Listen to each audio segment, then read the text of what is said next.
Tesla had their earnings call yesterday. We looked at it after the close and things were not going too bad. We were staying above 238.09. The real test, of course, was to see how investors and traders were going to react today. So now we see that they have reacted quite poorly, to say the least. So Tesla is down $30.39.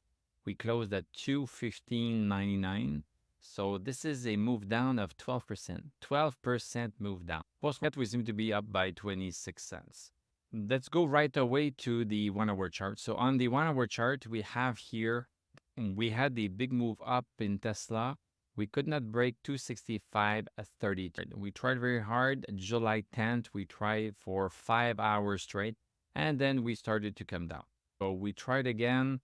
Not too long after that, July 15th, we tried and we failed again. So this gave us our second top. We had the first top right here with this candle. We had the second top right here, July 15th. These points indicate where buyers are giving up and where sellers are taking over.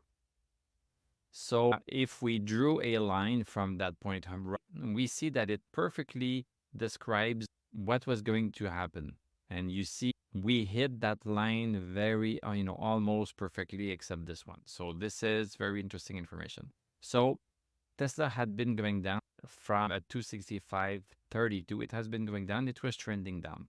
But at the same time, it was still staying above 238. So we had support at 238 and we had resistance at 265.30. This was a congestion zone and nobody knew what was going to happen yesterday, what kind of information was going to be divulged yesterday, and we did not know what the impact all of that new information was going to have on buyers of Tesla, whether they are traders or investors, and also sellers of Tesla, traders and investors. So if we had the move above 265.32, this was a buy. If there was a move lower than 238.09, this was a sell. We are having the move lower. This is a sell. But as you know, what happens with Tesla is that Tesla does not do small moves. When it goes in one direction, it gaps into that direction. So we opened with a gap this morning. We opened at 225. So, in a perfect world, in technical analysis, what we like to have is, we like to have a break and we like to have the time to get into that break. But here, boom, it came back down. And if you follow this channel, you know that we have already talked about what were the strategy that you could be employing in order to face this earnings call. When there's a big information dump event like an earnings call, there is potentially new information that is going to be divulged that might change the pattern that we have in technical analysis that we do here. So this is not something that technical analysis could be helping us with that much. I hope that you sold before. As you know, I had sold at 250. And I decided in the end to buy a few calls to profit from a possible move up. So I bought some calls, strike price at 250, expiry this Friday. These were a bit cheaper than if I would have taken an expiry date a little bit longer. And my thinking was that if Tesla starts to go up, then I will exercise these options and then have the right to buy Tesla shares at 250. And it would have been a great move if Tesla had been moving above 265.32. But Tesla moved lower than 238, so my calls are worthless. This was a risk that I took, and I am comfortable with the risk. So now the strategy is to let Tesla fall down and stabilize at some point.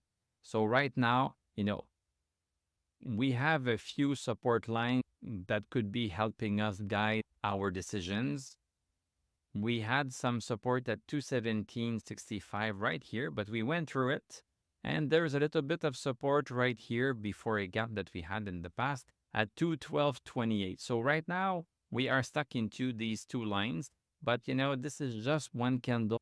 we don't have enough information to say that this is a real support, that it is going to stop the stock from falling. We have no indication yet. I am advising that you let Tesla go down and then let's watch it consolidate again at some point. This is a consolidation and sometimes it takes a long time. We need to let it consolidate and then start another move up before we should get involved in buying it long. If you want to short Tesla, you can short it right now. This is clearly a sell signal because we closed lower than 238. But at the same time, the move was so sudden that it's not impossible that we have a little bit of a move back before a further move down. So it's not impossible that we have something like that. And if I draw that downward channel, I'm going to draw it right here. Then I will clone it and then find its equivalent. This looks pretty good right here. We have a point right here. We have a point right here. So it looks like this could be the channel. And it would also mean that we went past it. So we'll see if we see a rubber banding effect where we are coming back. But also, let's not forget the support that we had in the past. Let me make this a little bit brighter. We have support right here. We have support, at around $200. So it's possible that we go back to that $200 and then that we start bouncing on it and continue on our way. Because, we have been going up quite nicely since the month of May, and we were at $150 a share. And not too long ago, we were at 265. So, Tesla had a great run, and we participated right here in that run. Now, let's see what is going to happen, and let's see where the chips fall.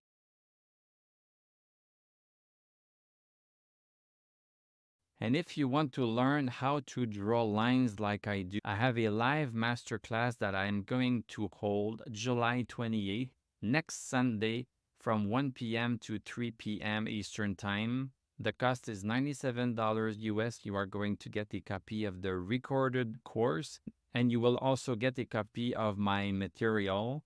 So I hope that you join me so that you can learn to draw trend lines that predict future stock movement. This is important, and $97 is nothing because, as you saw today, you can lose thousands in the stock market in a matter of minutes. So $97 is a great investment. So I hope to see you there. In terms of technical indicators, we have stochastic at 38. This is below 60, so Tesla is not ready to be bought yet again. Stochastic needs to be over 60 in order to be ready to be bought. We have the crossover bearish, and we also have the MI that is also bearish. So, this was such a strong move today that our indicators are just changing color. And if we take a look at what happened on the 1-hour chart, again, if we take a look at 217.67, so you see right here, we had the bounce on it for 3, 4, 5 hours. Right smack on this downward channel support that I just drew. And now we close below 217.67. And then we are a little bit outside of it. So, we could be seeing a further move down tomorrow. I would not be surprised, but it could also bounce. We need to see a few candles to start thinking that it may stabilize at some point. Okay, let's take a look at how the rest of the market fared. So let's take a look at the VIX. So VIX, we called it last week. VIX was going higher and higher. It was cooling down for the past 2 days, so we could have gone and further down, but we need to look at what is happening. VIX is 3 points higher. We are up 22%. We are at 18. So this is the area which we were in April of this year. And where were we in April of this year? We were right here in this big move down that we had at Tesla. So right now we are pretty much right smack on this, and we don't know how long this is going to go down, but we are clearly beginning this big move right here that lasted for about a week. And we could be seeing the same thing right here. Let's take a look at the bonds. Bonds are climbing higher also. This is also not too good. Let's take a look at the stock indices. Dow Jones had a nice push at the end of last week. And right now we were into a congestion zone right here. And we broke outside of it, moved a little bit, and now we are back into the congestion zone. So the move that we saw with Dow Jones, it's not sustained, it's coming back down. So we are back into a congestion zone. The Dow Jones Industrial Average Index is now going sideways. It's now going nowhere, and not too long ago, it was bullish. S&P 500, the same thing. We came up a lot. We stabilized a little bit on 55.22. We had the break today, and we closed today. So, this one is a nice short. So I took some push, and I'm going to ride this one for a while. Nasdaq also, look at this. Nasdaq plunging. We had the sell signal for Nasdaq last Wednesday. It hovered in place a little bit, and now we are seeing it drop like crazy. We are down 3.65%. Let's take a look at our important stocks. So Apple also moving back into its most recent congestion zone. Stochastic below 60. Amazon, it was already there. Stochastic was already below 60. AMD, we were already there. This is just a continuation. So things are not looking good. Adobe coming back down to support at 527. If we lose that, then this is going to be a nice sell signal right here. ARM, this one is going sideways. If we get back to 150, then you can short that one too. And Google, same thing, coming back into congestion zone. So everything seems to be in sync. Microsoft, same thing, back into its congestion zone. I told you last week, you should start taking profit because things are really starting to turn around. Meta going sideways, not too bad. NVIDIA losing a congestion zone, coming down. So next stop is going to be 97. This is another short right here. Palantir tried to break 21.31, could not do it. And we are even breaking a small support we had at 26.79. Stochastic is not there. SMCI back at support. We are at 695.59 as support. Maybe wait for the earnings. August 6th. This is not too long. You can short right now, but be careful about the earnings. Things could be turning around. We are back into our descending triangle. We broke outside of it for a while, and now we are coming back down. Earnings are coming very soon. Let's take a look at our EV stocks. So BYD had been doing not too bad. Now we are back on support. So many stocks are back on support. So if they break support, we should get out or we should short. Lucid also coming back lower than 336. We were very patient with that one. Instead of chasing it, we let it cool down. And this was the right decision because now it's becoming cold. Neo Battery Material doing nothing. Neo nothing. Novonix going sideways. Xpeng losing a support too. Rivian weakening also. Rivian cannot break back above 1764. Stochastic is still decent. So, people consider Rivian different. Nouveau Monde Graphite doing nothing. Nikola Mining, not too bad considering. Bitcoin stabilizing a little bit close to 67,288. XRP doing very well. We have a little bit of a top right here. We'll see if it breaks. This is what we call a falling knife. The knife is falling. Don't try to catch it.